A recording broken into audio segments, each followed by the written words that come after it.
Sefalgia, atau yang juga dikenal dengan sakit kepala, adalah istilah untuk setiap jenis nyeri yang mempengaruhi kepala, leher, atau wajah. Insiden sakit kepala sangat tinggi dan memiliki dampak yang besar. Sakit kepala juga menjadi alasan utama seseorang datang untuk mencari bantuan medis.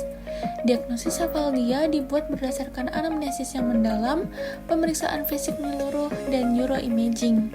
Dalam beberapa dekade terakhir, penggunaan teknik neuroimaging telah meningkat dalam membantu mendiagnosis sakit kepala. Penting bagi dokter untuk memahami kapan dan jenis tes neuroimaging apa yang diperlukan untuk mendiagnosis sakit kepala.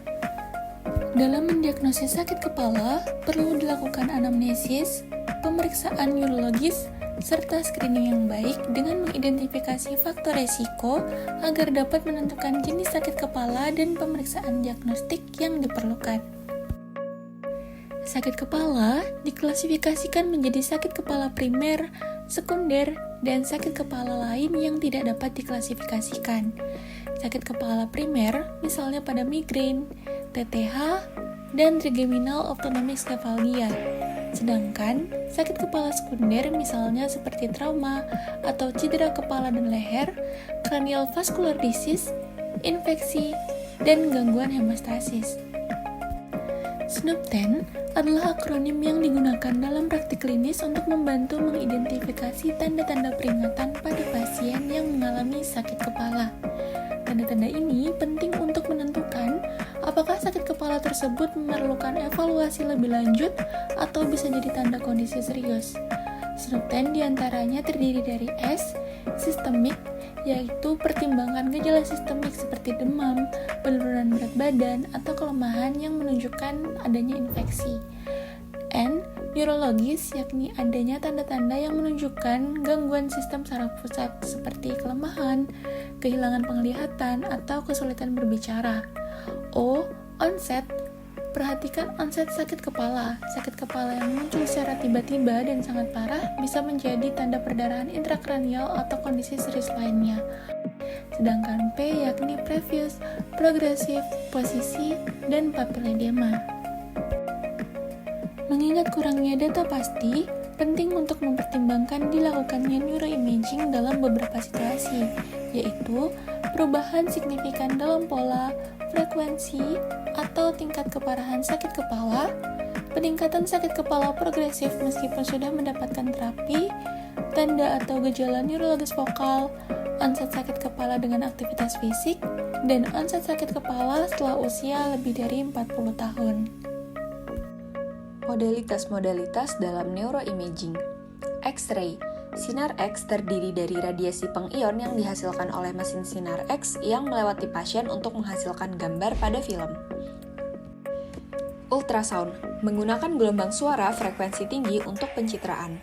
CT. Terdiri dari tabung sinar X dan detektor sinar X yang berlawanan yang dipasang pada cincin berputar di sekitar pasien untuk mendapatkan proyeksi dari berbagai sudut. MRI menggunakan medan magnet statis yang kuat dan gelombang frekuensi radio untuk menghasilkan gambar. Nuclear medicine, positron emission tomography, pemindaian PET menggunakan obat radioaktif yang disebut pelacak untuk menunjukkan aktivitas metabolisme tipikal dan atipikal. Lalu, kapan neuroimaging dapat dilakukan? Berdasarkan National Institute for Health and Care Excellence Guideline, orang yang datang dengan keluhan sakit kepala dan salah satu ciri-ciri berikut dapat dilakukan pemeriksaan neuroimaging, yaitu sakit kepala yang memburuk disertai dengan demam, sakit kepala yang tiba-tiba mencapai intensitas maksimum dalam waktu 5 menit, defisit neurologis yang baru terjadi, disfungsi kognitif yang baru terjadi, penurunan tingkat kesadaran, dan trauma kepala dalam waktu 3 bulan terakhir. Berdasarkan American Academy of Neurology Recommendations, indikasi CT scan dapat dilakukan pada trauma akut, perdarahan subarachnoid, kontraindikasi pada MRI.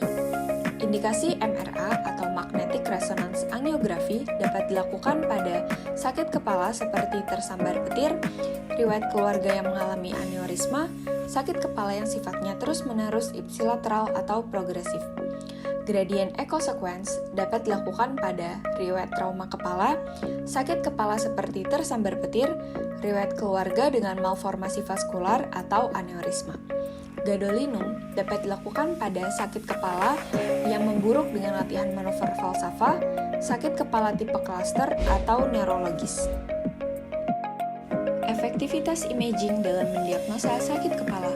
Pemahaman tentang pencitraan keluhan sakit kepala menjadi semakin penting, tidak hanya untuk meningkatkan manajemen pasien, tetapi juga untuk alokasi sumber daya yang paling optimal.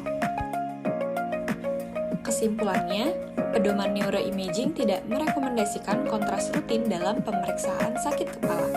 Neuroimaging belum dipertimbangkan pada sakit kepala primer. Pencitraan diindikasikan bila ada perubahan karakteristik pada sakit kepala disertai dengan defisit neurologis atau reaksi sistemik sekunder. Kesadaran akan pentingnya pemeriksaan pencitraan yang tepat dalam menegakkan diagnosis sangat berguna dan dapat membantu menyelesaikan masalah secara efisien.